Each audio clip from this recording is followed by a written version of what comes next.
नमस्कार।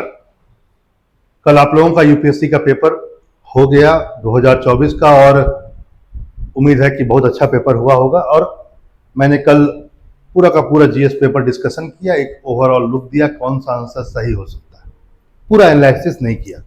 मैंने कल बताया था कि मैं जब तक सीसेट का पूरा पेपर नहीं देखूंगा तब तक मैं कट ऑफ नहीं बताऊंगा, क्योंकि आज के तारीख में सीसेट बहुत मैटर कर रहा है कट ऑफ के लिए।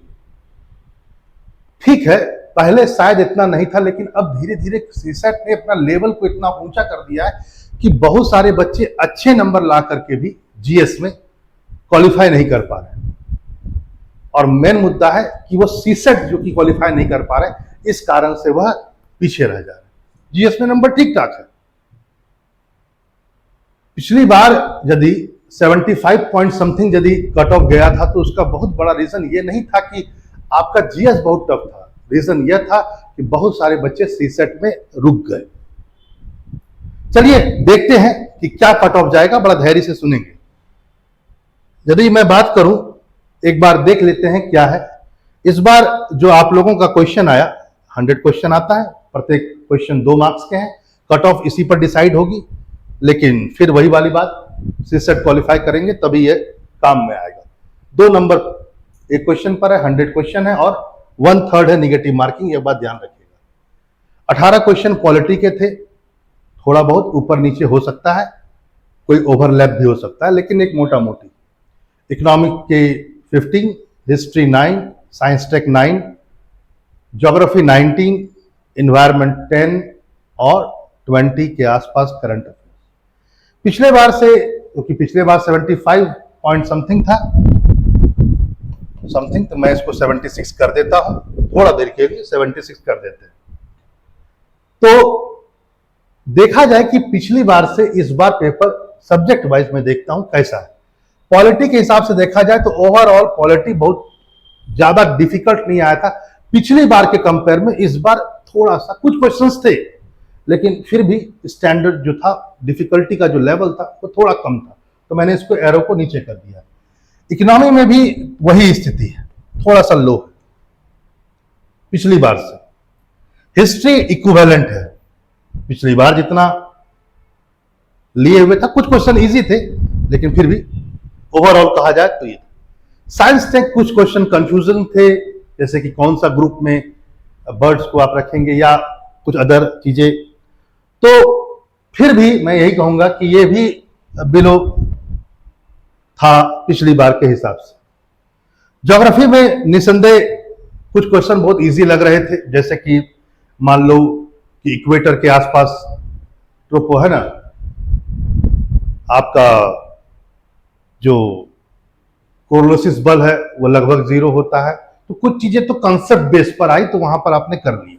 कुछ चीजें जो फैक्चुअल थी वहां पर आप कंफ्यूज हो सकते थे, जैसे मान लो धुआंधार वाटरफॉल, सबको पता है नर्मदा पर है, और मालवा रीजन भी था, तो लगा एमपी है, लेकिन वो मालवा रीजन ठीक है, जबलपुर में पड़ता है, एमपी में पड़ता है वह धुआंधार जलप्रपात, लेकिन वह मालवा रीजन में नहीं पड़ता है। तो कुछ कंफ्यूजन को क्रिएट किया हुआ था, लेकिन यदि मैं ओवरऑल भी कहूं तो ये भी थोड़ा सा डाउन ही गया। इन्वायरमेंट लगभग इक्विवेलेंट था पिछले हिसाब से। यदि मैं बात करंट अफेयर की करूं तो वो भी लगभग इक्विवेलेंट था। यानी यदि ओवरऑल की बात आप कर रहे हैं तो कहां देख रहे हैं?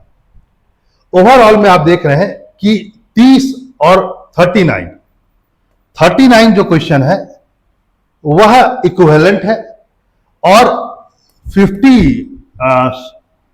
39 क्वेश्चन यानी हो गया आपका 61 जो क्वेश्चन है वह क्या है, लो हो रहा है उसका। तो यानी क्या होगा, कट ऑफ जो है यहां से दिखता साफ है कि 76 से तो अब ऊपर कट ऑफ जा रहा है, इतना मुझे दिख करके लग गया। अब आइए आप सीसेट को भी देख लेते हैं, जो डिसाइड आजकल कर रहा है। सीसेट में आइए। सीसेट में आपको देखने को मिलेगा कि जो कंप्रहेंशंस वगैरह थे वो लगभग 22 से 24 ही मान लेते हैं हम लोग।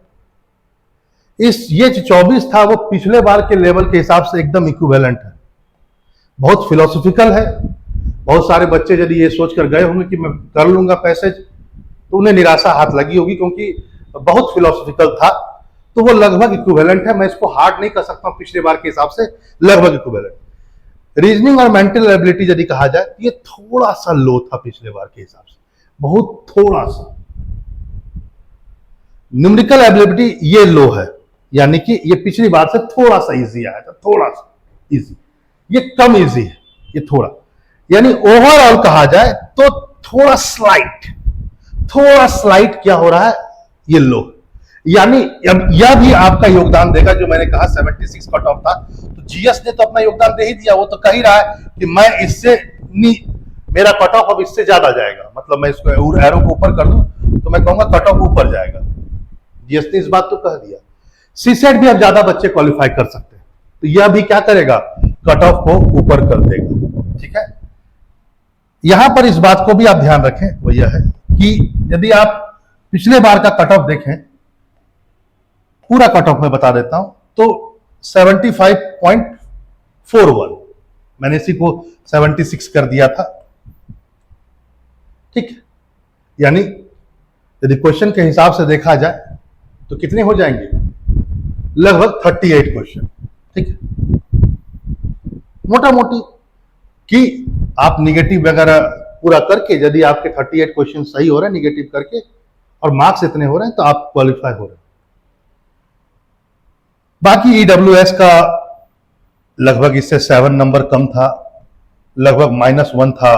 ओबीसी एससी यदि कहा जाए तो मोटा मोटी 16 to 17 नंबर माइनस है, और एससी एसटी उससे भी कम है। और अंततः यदि आप ये कहें कि इस बार जो कट ऑफ जा रहा है, क्योंकि सीसेट उतना इजी भी नहीं था, लो था लेकिन उतना इजी नहीं था, तो मैं कहूंगा कि इस बार कट ऑफ आपका 81, मतलब यदि मैं इसमें कहूं, क्वेश्चंस में कहूं, तो 41 से लेकर 42 क्वेश्चंस जा सकता है। यानी मार्क्स पर आइएगा तो 82 से 84 के बीच ये फ्लक्चुएट हो सकता है। 82 भी हो जाए, हो सकता है 84 भी हो जाए, हो सकता है 84 पॉइंट समथिंग भी हो जाए।